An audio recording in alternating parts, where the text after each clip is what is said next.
Vamos então começar com a última sessão, com o professor João Branquinho, que apresentará uma comunicação intitulada Consciência e Luminosidade. Eu já mudei de título, Há Dores Não Sentidas. Há dores não sentidas. Mais provocador. O professor João Branquinho doutorou-se em Oxford e é professor catedrático de Filosofia na Universidade de Lisboa, onde ensina Lógica e Metafísica no Departamento de Filosofia e Fundamentos da Ciência Cognitiva, bem como Filosofia da Linguagem, Mente e Cognição, no programa de mestrado e doutoramento em Ciência Cognitiva da Universidade de Lisboa.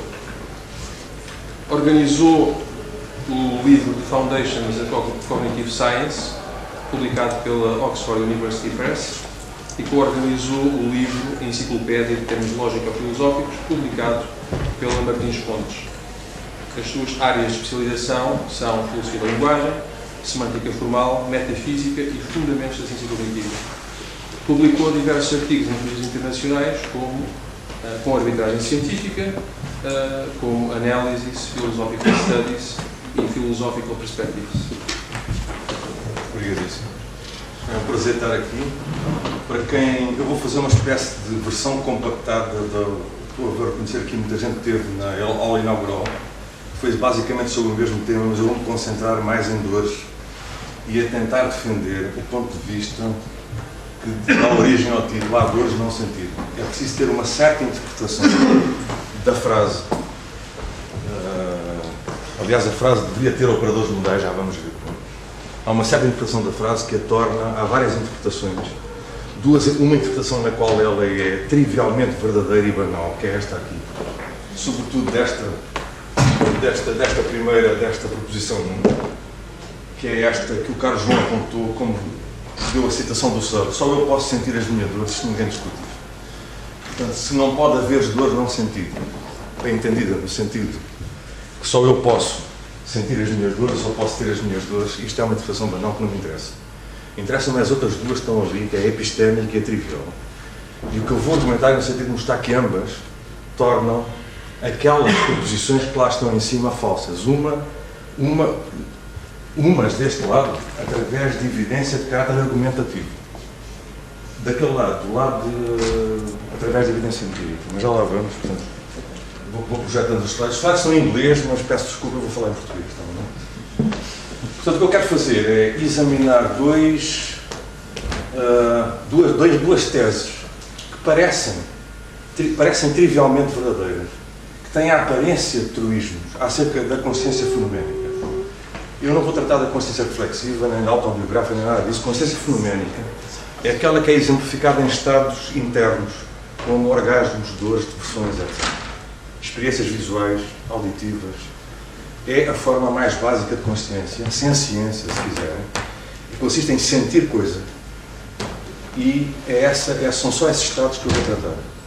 E, portanto, basicamente isto são proposições que estão ali, comprimidas no quadro. Eu considero aquelas número 1 equivalentes, as número 2 também equivalentes. Portanto, são duas proposições aparentemente triviais, aparentemente trivialmente verdadeiras, mas que eu vou disputar. Acerca de quê? Acerca da relação entre um estado consciente, neste sentido de consciência fenoménica. O paradigma que eu vou usar é a dor. Toda a gente sabe o que é. Basta ter tido dores para ter o conceito de dor. O conceito fenoménico de dor é tudo o que é preciso para eu poder andar. E a sua fenomenologia, ou seja, a maneira como a dor é sentida. O sentir da dor, se quiser. Que distingue, por exemplo, a dor de outras sensações desagradáveis, como o sofrimento, que não é bem a dor. E outras sensações desagradáveis. Portanto, é a qualidade distintiva fenomenológica, ou qualia, se quiser, costuma-se chamar. Mas eu não vou fazer muita pressão nisso. É a qualidade fenomenológica associada à experiência. É uma propriedade da experiência. Nós temos a experiência, temos dores, são estados internos fisiológicos, depois tem certas propriedades, essas propriedades nas quais, aquelas sobre as quais este tipo de discussão toma lugar, certo? Eu vou tomar a dor como paradigma, que é mais fácil. E eu tenho aqui 1, 2, 3, 4, 5, 6 formulações aproximadamente equivalentes da mesma ideia, mas eu vou usar só as que estão no quadro. Esqueçam-me isto, contradições do quadro. A 1 é não pode haver dores não sentidas. E a 2 é basicamente uma formulação equivalente. Se um estado de uma pessoa é um estado de dor, então é necessariamente o estado sentido como dor. Portanto, isto tudo dá expressão à ideia, que já vou dizer quem é que defende esta ideia, e parece uma coisa trivial, turística. A ideia de que não pode haver dores sentidas, ou qualquer dor é sentida, ou qualquer coisa desta. Uma observação importante é que aqueles não podem, é um operador modal de impossibilidade, negação e necessidade, e aquele necessariamente que ali está na consequente condicional tem que ser vistos como puxados para o princípio. Portanto, geralmente estas proposições, para fazerem sentido, têm que ser vistas como chamadas necessidades de Edicto. Portanto, do número 1, número 2, esta segunda que está, deveria ser lida assim, necessariamente, se um estado é uma dor, então é necessariamente, então é sentido como dor. Portanto, necessariamente deve estar à cabeça. Para tornar isto mais perto de verdades conceptuais, que é o que os defensores destas proposições querem. As proposições 2, se quiserem esta formulação que lá está ali, é impossível que a dor ocorra numa criatura sem que a fenomenologia característica da dor, o sentir da dor, ocorra na criatura. Portanto, isto é uma ligação, é uma necessitação. Sempre que há uma dor, há uma experiência de dor com uma certa, o que mais do lado da neurociência se chama a sensação de dor. O feel, o sentir da dor, certo?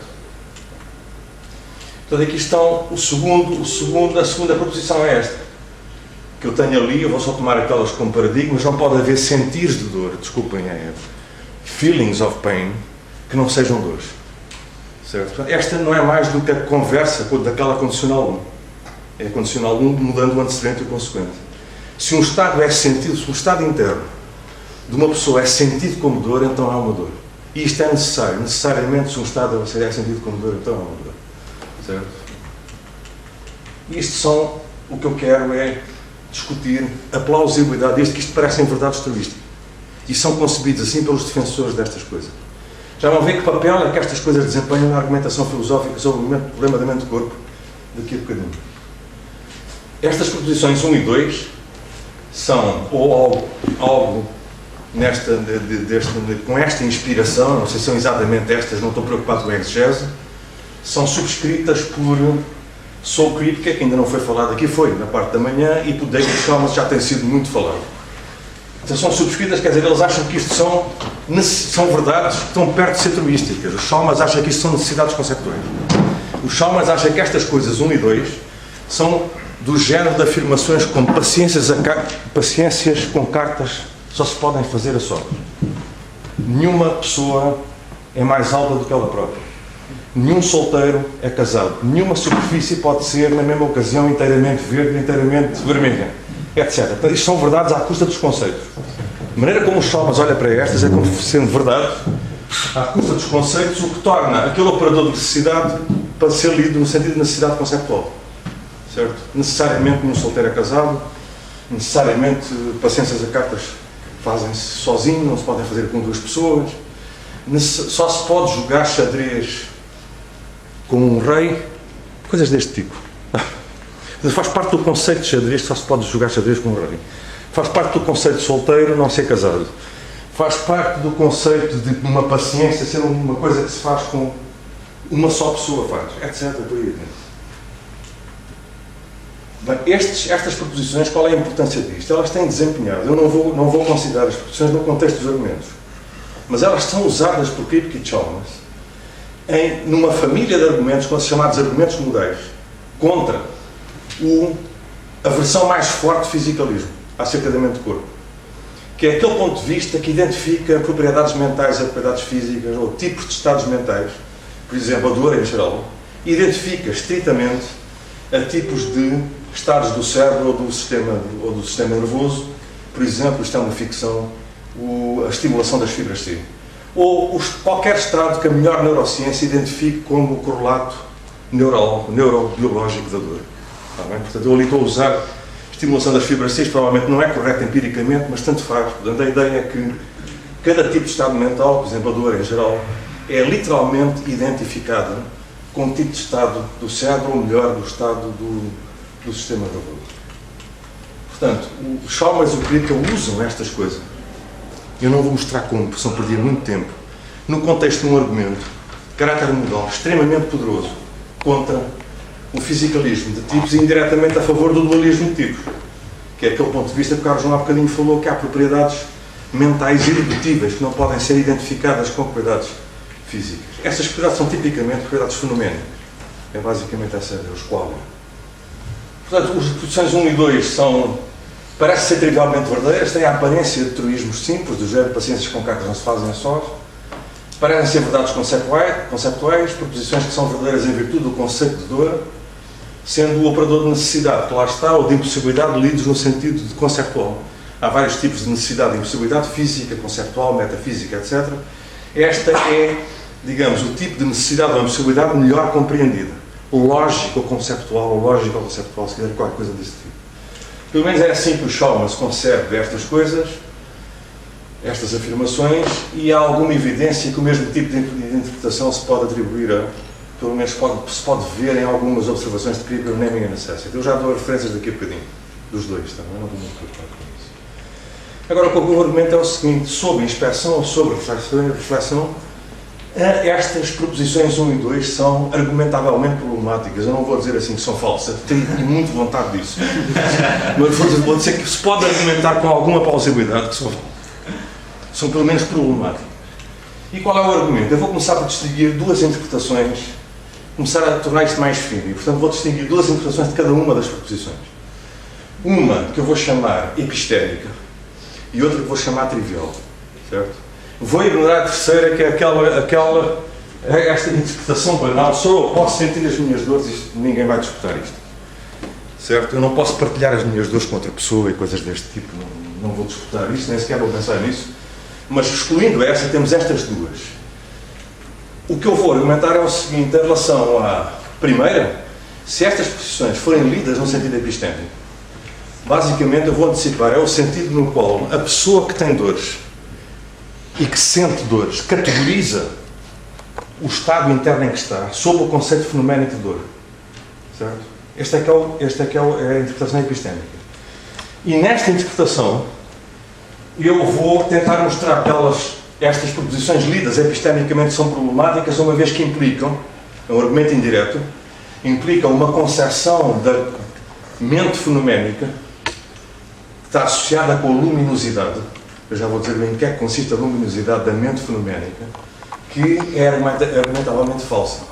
E, portanto, indiretamente nós rejeitamos as proposições 1 e 2 lidas epistemicamente porque implicam uma concepção errada acerca de uma certa característica que é chamada luminosidade dos estados mentais conscientes ou dos estados mentais fenoménicos, como dores que eu estou a falar. Se nós tivermos em mente a interpretação trivial, onde basicamente a categorização está ausente, a pessoa sente uma dor como dor e acabou, e não categoriza a experiência como sendo uma experiência de dor, ou associada ao sentido da dor, à fonologia da dor. Portanto, nessas interpretações, as expressões também são problemáticas, uma vez que desta vez não colidem com evidência argumentativa, como no caso da luminosidade, mas colidem com evidência empírica a partir da neurociência, que eu já vou mencionar rapidamente, também não sou especialista, mas está bem reportada, já vou dizer onde.